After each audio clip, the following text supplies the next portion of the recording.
Bismillahirrahmanirrahim. Assalamu alaikum, ladies and gentlemen. This is me, Yasir Jamshed. Dear, today I'll be discussing with you with the perspective of continuous tense.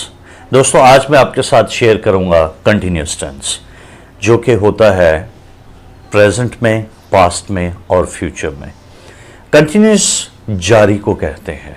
जो भी काम, अमल आपका जारी में है. Previous lesson में हमने देखा कि हमने सेंटेंस परफेक्ट के पर्सपेक्टिव से किया कि इख्तिताम किस तरह से होता है, जिसकी पहचान थी चुका, चुकी, चुके, चुका.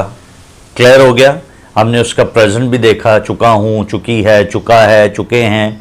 पास्ट भी देखा, चुका था, चुकी थी. और फ्यूचर भी देखा, चुका होगा, चुके होंगे. क्लियर. आज हम बात करेंगे कंटिन्यूस टेंस की.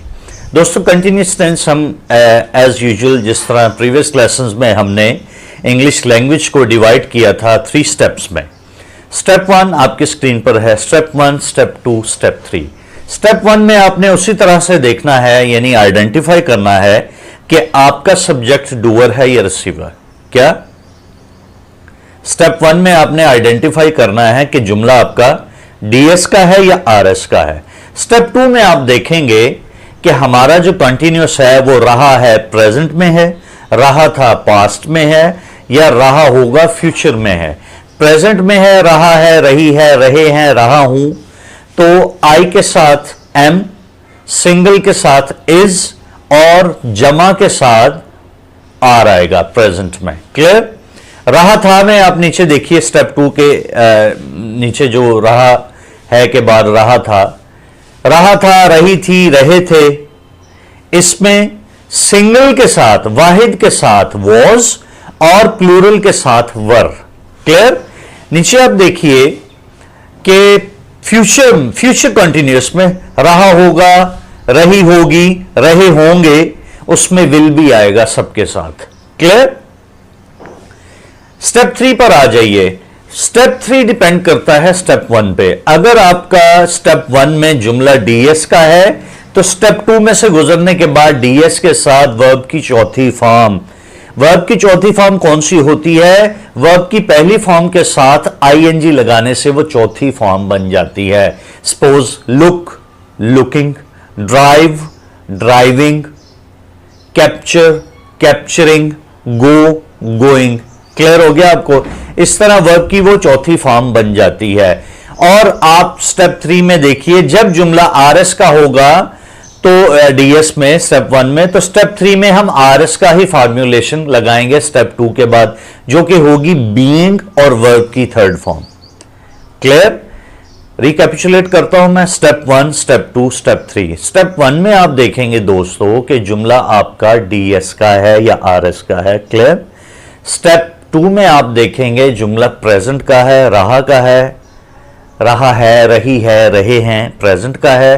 रहा था, रही थी, रहे थे, या पास्ट का है, या रहा होगा, रही होगी, रहे होंगे, या फ्यूचर कंटिन्यूअस है.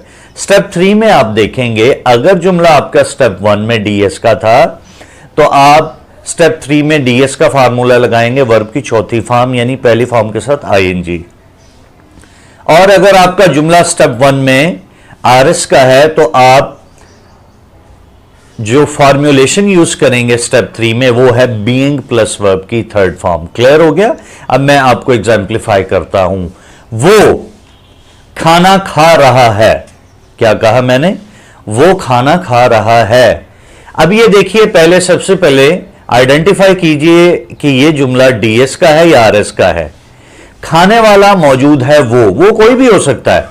इसमें आपने ये इस तरह से कंफ्यूज नहीं होना कि वो कौन, यानी कोई ना कोई तो है करने वाला. जरूरी नहीं है कि वो कोई नाम हो या शख्स हो. उसका प्रोनाउन इस्तेमाल किया गया वो खाना खा रहा है. अब खाने वाला मौजूद है, ये डीएस का जुमला हो गया. अब ये देखिए ये किसका डीएस है? रहा है का डीएस है, रहा था का डीएस है, या रहा होगा का डीएस है. ये जनाब रहा है प्रेजेंट का डीएस है. क्लियर हुआ. प्रेजेंट का डीएस है. अब वो खाना खा रहा है, वो सिंगल है सिंगल है. और है में फर्क तो आपको पता ही होगा. है यूज होता है सिंगल के लिए, वाहिद के लिए. हैं यूज होता है प्लूरल जमा के लिए। वो खाना खा रहा है, ही, स्टेप 1 में ही लगाएंगे, ही इज। अब डीएस का जुमला है तो वर्ब की चौथी फॉर्म खाने की है, ईट, तो चौथी फॉर्म क्या बन जाएगी, eating. He is eating food. Clear हो गया, ही इज ईटिंग फूड। मैं कॉल कर रहा हूं, मैं कॉल कर रहा हूं, ये जुमला डीएस का है या आरएस का है, ये जुमला डीएस का है क्योंकि करने वाला मैं मौजूद हूं। आई के साथ स्टेप 2 में एम आएगा प्रेजेंट में, आई एम कॉलिंग। स्टेप 3 में आईएनजी फॉर्म कॉल की कॉलिंग हो जाएगी, आई एम कॉलिंग। क्लियर हो गया।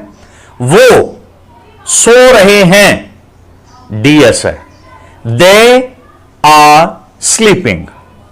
अच्छा, उसे इतला दी जा रही है, उसे इतला दी जा रही है। अब बताइए जुमला डीएस का है कि आरएस का है?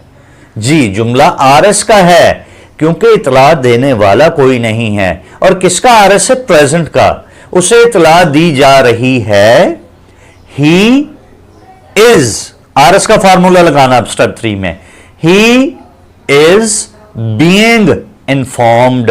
बीइंग और वर्ब की थर्ड फॉर्म, थर्ड फॉर्म आपको पता है, मैंने बताया था आपको कि वर्ब की पहली फॉर्म के साथ डी या ईडी लगाने से थर्ड फॉर्म बन जाती है, सेकंड और थर्ड। क्लियर। उन्हें रोका जा रहा है, बताइए जुमला डीएस का है या आरएस का है? डेफिनेटली जुमला आरएस का है। They are being stopped. Clear हो गया। मुझे कॉल की जा रही है, कॉल करने वाला मिसिंग है, आरएस का जुमला है। I am being called, I am being called. अच्छा जी, अब हम पास्ट में देखते हैं इसका। वो जा रहा था, वो जा रहा था, जुमला डीएस का है। और किसका डीएस है? पास्ट का डीएस है, पास्ट कंटिन्यूअस का डीएस है। वो जा रहा था, तो सिंगल के लिए क्या हमने लगाना है? वॉज। He was going. क्या कहा मैंने? He was going. उसे बुलाया जा रहा था। अब बताइए जुमला डीएस का या आरएस का? डेफिनेटली ये आरएस का है। He was being called. Step 1 और स्टेप 3 वैसे ही चलने इन तीनों के साथ, चाहे वो प्रेजेंट है, चाहे पास्ट है, चाहे फ्यूचर है। Clear. He was being called. उन्हें इतला दी जा रही थी, आरएस का जुमला है और पास्ट है। दे वर बीइंग इन्फॉर्म्ड। बच्चों को प्यार किया जा रहा था, आरएस का जुमला है। Children were being loved. Clear हो गया। अब हम फ्यूचर में इसको देखते हैं। मेरा भाई काम कर रहा होगा, बताइए जुमला डीएस का है, आरएस का है? डेफिनेटली ये डीएस का है। किसका डीएस है? ये फ्यूचर कंटिन्यूअस का डीएस है, रहा होगा, आपकी स्क्रीन पर है। माई ब्रदर विल बी वर्किंग। इसमें एक बात जहन में रखनी है, सिंगल हो या प्लूरल हो, वाहिद हो या जमा हो, आप विल बी ही यूज करेंगे। मेरा भाई सो रहा होगा, my brother will be sleeping. तालिब इल्मों को पढ़ाया जा रहा होगा, बताइए जुमला डीएस का है या आरएस का है? डेफिनेटली ये आरएस का जुमला है और फ्यूचर का आरएस है। Clear. Children will be being taught. क्या कहा मैंने? Children will be. ये विल बी जो है ये स्टेप 2 का है, बीइंग आगे स्टेप 3 में आएगा। Children will be being taught. सड़क की मुरम्मत की जा रही होगी, सड़क की मुरम्मत की जा रही होगी। Road will be being repaired. Clear हो गया दोस्तों। मैं उम्मीद करता हूं कि आपको कंटिन्यूअस टेंस क्लियरली समझ में आ चुका है। साथ ही हम आपको एक प्रैक्टिस प्रोवाइड करेंगे जो कि आप अपनी नोटबुक पे, रजिस्टर्स पे, क्वायर्स पे करेंगे और इंशाल्लाह ताला आपकी इंग्लिश लैंग्वेज की अंडरस्टैंडिंग में मज़ीद बेहतरी आएगी इंशाल्लाह ताला। अपना बहुत ख्याल रखिए। Thank you so very much. अल्लाह हाफिज़।